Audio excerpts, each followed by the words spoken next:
Hi, this is Landon Taylor, founder and chief vision officer for the Wealth Triangle. And I want to welcome you to part two of this multi part blog series on purposeful productivity. And I'm really excited about it. If this is your first time with us, what I'm doing is going through Darren Hardy, who's the publisher of Success Magazine and a mentor to CEOs. Darren has put together this program called Insane Productivity, and I'm so fired up about it. I'm taking it myself. It's a 12 module program. I'm recommending it to all the members of the Wealth Triangle, and I decided to not only take the course, but each week kind of give you my key insights that I gleaned from the course to share it with you. I'm asking you to give me your key insights, and then together we will maximize it. And also, if you're with us for the first time, at the end of this, I give you a way to sign up and get the program yourself. And I'm sponsoring you with a discount that is made available to me by Darren because of our relationship. So, without any further ado, let me give you my insights for this week, which is Module 3. But before I do kind of the recap of Module 1 and 2, I walk through a couple of the key points that I gleaned, which was number one, to identify what is the primary productivity killer that kills our productivity, and it's clearly distractions. Distractions like cell phones, social media, people coming in and knocking on your door, asking for a meeting, on the spot. These are all the types of distractions, and then I'll skip all the way down to the bottom. The big takeaway that we talked about in part one was a productivity strategy called rest and recovery. Rest and recovery, sprint and recovery, which is to take 90-minute segments of time where you will focus without any distractions. No cell phones, no email, no other meetings, and just focus on producing your greatest work in that 90-minute segment. And then after that 90-minute segment, scheduling some rest and recovery. So that really continued in module number 3, which is what I took last week. And the key, my key takeaways from module number 3 about sprint and recovery is that you have to be a leader. You have to lead in terms of your communication with individuals that you work with every day in the area of email, telephone, and meeting request. And what do I mean? If you're going to succeed in having those uninterrupted 90-minute blocks of time, you have to protect that time by firmly setting boundaries with the people around us in terms of their expectations about how they can communicate with us. And this is really hard for me because I want to talk to everybody. People who want to reach out and they want to get input, or they got a project that we're working on together and they need help. That's a weak spot for me because I like helping people. But I've got to be a leader and being disciplined about protecting those 90-minute blocks of time for me to focus. And so a couple of tips that Darren shared that I really appreciate, and I'll share them with you, is on email communication is to train people that you don't respond to email right away. You may respond to email, twice in a day, or maybe 3 times a day. You will get back to them, but don't expect an immediate response. And I think that's important because if you respond on a Sunday, someone sends an email and you respond on a Sunday morning or a Saturday night, now they expect you to do that all the time, and you have no time to yourself. You don't have time to recover, which we're going to talk about in a moment. And then telephone calls, that's what, voicemail is an amazing invention. You don't have to answer the phone just because someone called. If it's going to distract you from, what you're working on, just let it go to voicemail and be okay with calling back. I know that sounds like such an elementary strategy, but I know for me, it's made just such it's a big difference. And then meeting requests.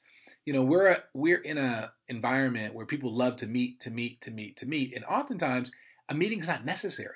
We can, I think we need to have the courage to say, do we really need to meet, or is this something that can be answered via email or with a phone call? And so those were some key takeaways from Module 3 that really helped me with looking at how can I make sure that I'm focused on being effective with my time. Now, the part that I really liked the most was Darren spending time on talking about rest and recovery. So let's talk about rest and recovery for a moment. This is actually a really, really hard thing for me. You see this gentleman laying down, it's the middle of the day. He's got his headphones on, listening to some music. That is so hard for me to grasp, to be willing, to rest, because I'm a workaholic. But what's really cool, this is a quote that was in Darren's Module 3 that I love, is that oftentimes, we are actually more productive when we make sure that we don't work too hard and we actually take time to rest. Here's this quote by Leonardo da Vinci: "The greatest geniuses sometimes accomplish more when they work less." And that's something that I really have had to grasp. I hope you're grasping it. And it's hard for me, but when I really think about it, it's been those times when I've been in recovery mode that my inner genius has had the greatest impact. And here's a quote, and I cannot remember where I got this, so forgive me for not giving you the citation, but energy follows thought, and thought determines our outcomes. And when we're in recovery, and this is a picture of me when I was in Arizona on a personal retreat, my energy got it was just so strong. It was honed. I was focused. And that came as a result of me being able to have some recovery time. And that energy is what fuels, your greatest insights. I was really kind of struggling for the language, but when you're operating kind of in your zone, I'm sure you've experienced that. You get some of the greatest breakthroughs. So that's really the motivation behind making sure that you take time to recover, because that recovery time is going to give you the energy that you need to come up with the greatest breakthroughs that really can end up creating for you a multi-million-dollar idea. And certainly we don't want you to miss out on those multi-million-dollar ideas. Okay, to close out, let me share with you one last concept that maybe is one of my favorites, and that is the key to going fast is to relax. And I know that that's counterintuitive. You would think that if you want to go fast, you should ramp up. But really, I don't know if you've experienced this, but if there's a deal that you're trying to close and people are starting to get frantic and think high anxiety is there, if you start chasing and trying to press, what my experience has been is that then the deal runs away from you.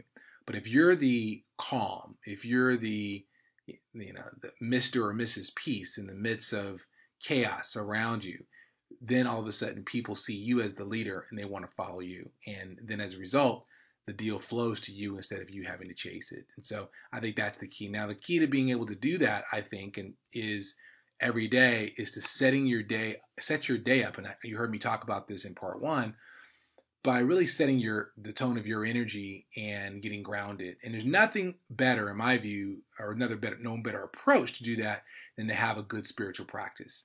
And I think the best thing to do is to make sure that when you start your day in the morning, this is what I do. I don't check email first. I don't check social media first. I don't take any phone calls first thing in the morning, but I have my spiritual practice. And everybody's different. So, you may meditate, you may pray, you may read some good inspirational content. Whatever works for you, do it.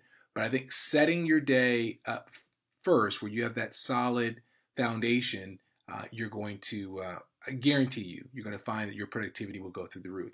Granted, you may be thinking the way I used to think. I don't have time. I don't have time to set aside, a half hour to, get myself set spiritually first in the morning. I've got to hop right into work because I'm behind on my goals. I used to think that as well.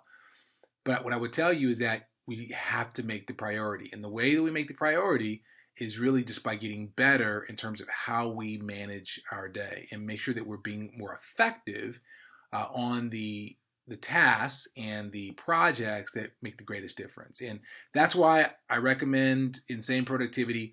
That's why I'm encouraging all members or followers of the Wealth Triangle to join me. And if you remember, I did arrange for all of us to get this $500 gift card that you can use towards the tuition to enroll in the Insane Productivity Program. Darren gives an amazing guarantee. If you don't triple your productivity, he'll give you all your money back. I've been taking his programs for, the last 5 years in this particular line of his productivity. And I will tell you that it's made a world of difference to me. So you'll hear me continue to recommend it to you. You could click that link there or take that link, cut it, paste it, and put it into your browser. Make sure you use the promo to be able to get the $500 off. And I hope you'll do that. And then, next week when I am providing the next webinar that we're going to do, I hope you'll be able to kind of share your insights and what you're getting from modules 1 and 2 as well. So until we talk or see each other again, keep living your truth.